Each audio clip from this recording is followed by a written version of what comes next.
পদক নয়, অংশগ্রহণই বড় কথা। এই চিন্তা বাদ দিয়ে সাফল্যের সন্ধানে হাঁটার নির্দেশ দিয়েছেন ক্রীড়া প্রতিমন্ত্রী। রোববার এশিয়ান গেমসগামী ২২ ফেডারেশন কর্তার সাথে মত বিনিময়ে কড়া বার্তা দিয়েছেন আমিনুল হক। কোনো ফেডারেশন থেকে পদকের প্রতিশ্রুতি মেলেনি। সদ্য সংস্কার হওয়া জাতীয় ক্রীড়া পরিষদের কনফারেন্স রুমে এশিয়ান গেমসগামী ২২ ফেডারেশনের কর্তাদের সাথে ক্রীড়া প্রতিমন্ত্রীর মত বিনিময়। সময় বয়ে যায়, বদলে যায় অনেক কিছুই, শুধু পরিবর্তনের হাওয়া লাগে না কমনওয়েলথ এশিয়ান গেমসের মতো আন্তর্জাতিক ইভেন্টের ফলে। সবশেষ ২০১৮ সালে কমনওয়েলথ গেমসে পদক জিতেছিল লাল সবুজের প্রতিনিধিরা এশিয়ান গেমসে ২০২২-এ। যদিও দুটি ব্রোঞ্জই এসেছিল ক্রিকেট থেকে, কিন্তু মূল ডিসিপ্লিনগুলোর অগ্রগতি কি?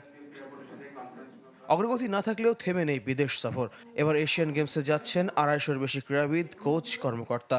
কখনো কখনো প্রকৃত কোচকে সরিয়ে কর্তাদের কোচ হয়ে চলে যাবার নজিরও আছে। রোববারের সভায় জুডো, উশু, ব্যাডমিন্টনের মতো ডিসিপ্লিনে এমন চিত্র নিজেই খুঁজে বের করেছেন ক্রীড়া প্রতিমন্ত্রী। কোচ বানাইলে তো যে কোনো কাউকে বানানো যায়, বাট আমরা এই বানানোর এই ধারা থেকে সরে আসতে চাই। আমি শেফার সাহেবের কাছে অনুরোধ করবো যে আমাদের সভাপতি এবং সাধারণ সম্পাদকের সাথে কথা বলে ওনারা একজন অফিসিয়াল যাবে, একজন কোচ যারা এই খেলোয়াড়দেরকে ট্রেনার হিসেবে যারা বিগত সময় ট্রেনিং করিয়েছেন সেখান থেকে একজন কোচ নিয়োগ দেন আপনারা। ২২ ফেডারেশন আর অলিম্পিক অ্যাসোসিয়েশন কর্তাদের সবার কথা শুনেছেন প্রতিমন্ত্রী। গুনে গুনে মিলিয়ে নিয়েছেন ডেলিগেট তালিকা। সমস্যা আরও গভীরে। ক্রীড়াঙ্গনের এসব সফরে নানা পর্যায় থেকে আসে তদবির। এটা নিয়ে এত পরিমাণ তদবির বা এত পরিমাণ প্রেশার আসে যে সিলেকশন কমিটির উপরে, এইটা যদি এনএসসি থেকে বা মন্ত্রণালয় থেকে যদি একটা গাইডলাইন আপনারা যদি ঠিক করে দেন যে কর্মকর্তা হিসেবে কারা যেতে পারবে।